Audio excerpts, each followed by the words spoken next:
you couldn't help yourself. You snap a vacation selfie with your fingers in a peace sign and post it to your social media. It gets you likes, comments, all that good stuff. The next day, someone breaks into your banking app. Someone just stole your identity, all thanks to that innocent little selfie. The peace sign first became popular about 70 years ago. Back then, no one could have imagined it could cost you all your precious personal data.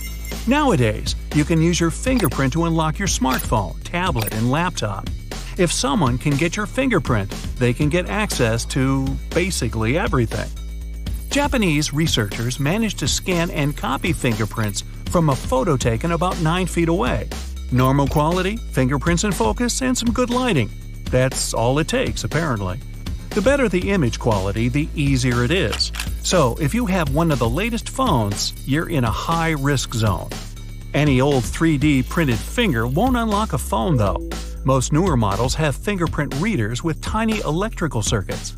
When they come into contact with the ridges on your real fingers, they recreate your fingerprint pattern. Human skin is conductive, and 3D printer ink isn't. But scientists found a way around it. They used an inkjet 2D printer, conductive ink with tiny metallic particles in it, and regular paper. And it worked. Your fingerprint data is really valuable because it's more vulnerable than any password you might have. If something weird happens, like you get a suspicious email or text, you can just change any password you want in a few minutes. But you can't exactly download a new fingerprint. How would that even work? When someone gets access to your fingerprint, there's big money involved. Unfortunately, it's your money. Cyber bad guys can get rich off that kind of data.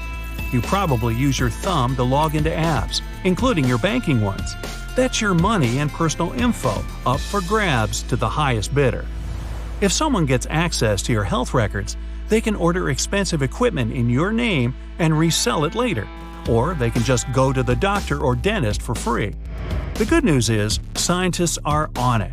They've invented a clear sticker that has a fake finger vein pattern imprinted on it. It'll stop people from stealing your identity, but still let you use your fingerprint to unlock your gadgets. It's still a work in progress, though. Another option is called liveness detection. After your phone reads your fingerprint, it asks you to nod, wink, or smile. That way, the phone knows the fingerprint's attached to you, a real person. There's no way to fake that. If you rock the peace sign every chance you get, you might want to come up with a new signature move. That's the hang loose, the double thumbs up, and that awesome one where you put your chin between your thumb and your index finger. Or just keep it up, but disable the fingerprint reader on your phone. If you choose to do that, you'll need to be 10 times more careful about your passwords. Get creative when you answer those security questions, the ones they ask you when you forget your password.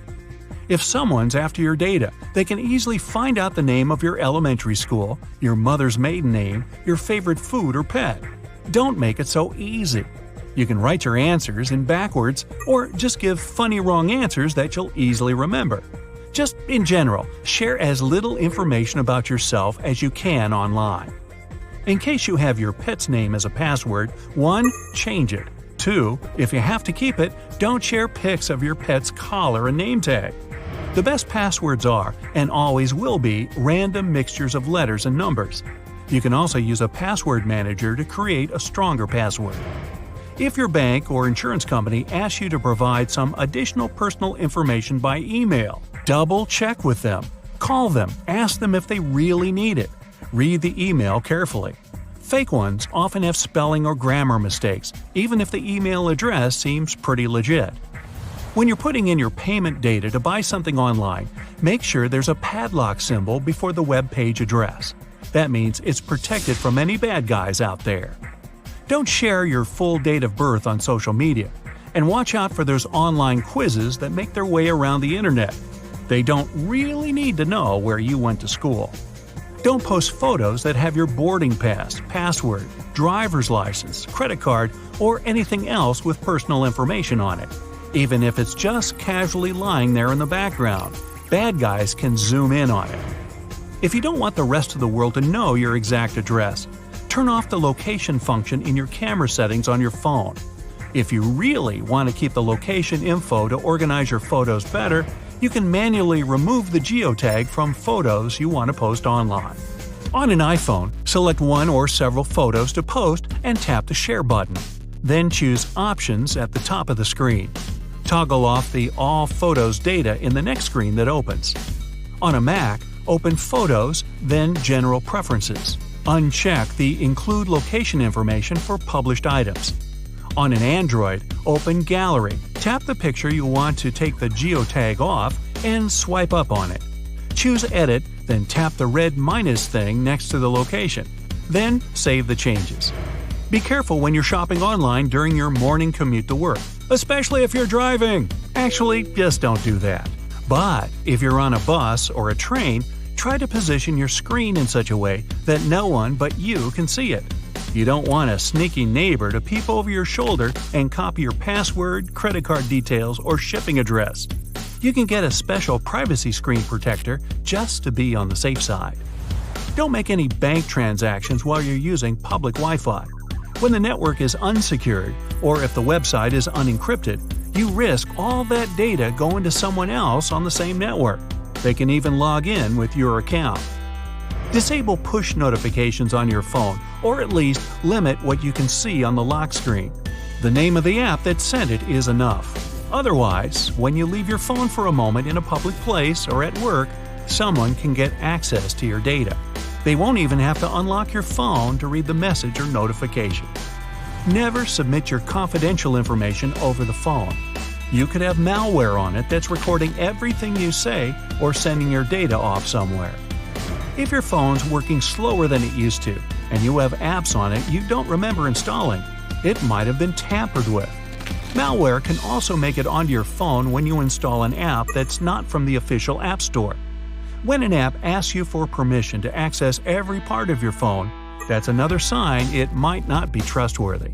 One form of vishing, or voice phishing, is when someone pretends to be a representative over the phone and asks you to provide your data. Always check with your bank, hospital, or whoever they're pretending to be. The real bank or hospital usually won't ask you for sensitive stuff over the phone. You might also get a robocall that asks you to contact some phone number to claim a prize. The recording might say you can press a certain button to stop receiving calls from this number. Ignore it. You'll just sign yourself up for more robocalls because they'll know you're a real person. Some bad guys that practice vishing are after your voice. It's as unique as your fingerprint, iris, or DNA. A simple yes or I'm listening can help them generate a sample of your voice. If they get that and some other data from you, they can access more personal data and even pretend to be you over the phone.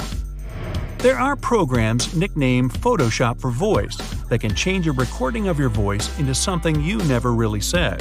So the best thing you can do is hang up without saying a word. When you try to delete something online, you gotta make sure it really gets deleted. There are websites that let you see your long-since deleted Facebook account with all those old pics you'd rather not share anymore. So, if you're searching for evidence of eternal life,